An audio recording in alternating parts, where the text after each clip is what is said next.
Wahyu pasal 6. Meterai pertama, kuda putih.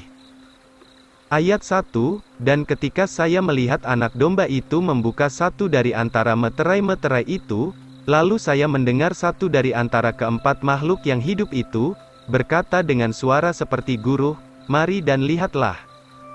Maka saya melihat, dan tengoklah, ada seekor kuda putih, dan orang yang duduk di atasnya itu mempunyai sebuah busur, dan sebuah mahkota diberikan kepadanya. Lalu ia keluar dengan kemenangan, dan supaya ia menang lagi. Meterai kedua, kuda merah. Ayat 3, dan ketika ia membuka meterai yang kedua, saya mendengar makhluk hidup yang kedua itu berkata, "Mari dan lihatlah." Dan keluarlah seekor kuda lain yang merah menyala, dan kepada dia yang duduk di atasnya itu diberikan kuasa untuk mengambil damai dari bumi, supaya mereka saling membunuh, dan sebilah pedang yang besar diberikan kepadanya. Meterai ketiga, kuda hitam.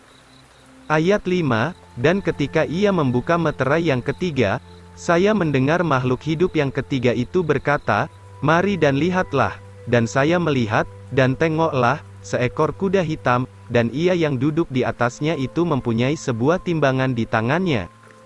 Dan saya mendengar suatu suara di tengah-tengah keempat makhluk hidup itu, katanya, "Secupak gandum sedinar harganya, dan jelai 3 cupak sedinar harganya, tetapi minyak dan air itu janganlah engkau rusakkan."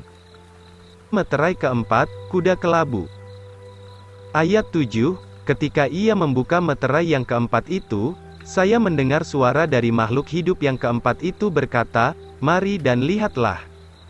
Maka saya melihat, dan tengoklah seekor kuda kelabu, dan ia yang duduk di atasnya itu bernama Maut, dan Hades mengikutinya. Maka kepada mereka itu diberikan kuasa untuk membunuh seperempat bumi dengan pedang, dan dengan kelaparan dan dengan maut, dan dengan binatang-binatang buas di bumi.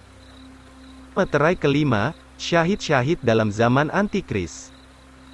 Ayat 9, ketika ia membuka meterai yang kelima itu, saya melihat di bawah mezbah itu jiwa-jiwa dari mereka yang telah dibunuh karena firman Allah, dan karena kesaksian yang mereka miliki. Dan mereka berteriak dengan suara yang besar, katanya, "Sampai kapankah ya Tuhan yang kudus dan yang benar, Engkau tidak menghakimi dan membalaskan darah kami ke atas mereka yang tinggal di bumi itu?"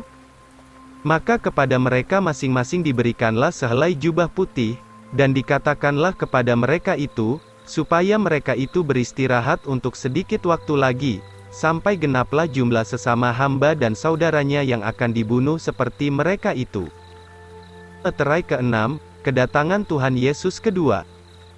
Ayat 12, maka ketika saya melihat ia membuka meterai yang keenam itu, lihatlah, sebuah gempa bumi besar terjadi, dan matahari menjadi hitam seperti kain karung dari rambut, dan bulan menjadi seperti darah. Dan bintang-bintang di langit jatuh ke bumi, seperti pohon ara yang meluruhkan buah-buah aranya yang mentah, apabila diguncang oleh angin yang besar. Dan langit pun hilang seperti sebuah gulungan surat yang tergulung habis, dan tiap-tiap gunung dan pulau sudah berpindah keluar dari tempatnya. Dan raja-raja di bumi dan orang-orang besar, dan orang-orang kaya, dan penghulu orang 1000, dan orang-orang yang perkasa, dan setiap hamba, dan setiap orang merdeka, menyembunyikan dirinya sendiri di dalam gua-gua dan di batu-batu gunung. Serta berkata kepada gunung-gunung dan batu-batu itu, "Timpalah kami, sembunyikanlah kami dari wajah Dia yang duduk di atas tahta itu, dan dari murka anak domba itu. Karena hari yang besar dari murkanya itu sudah tiba, dan siapakah yang mampu bertahan?"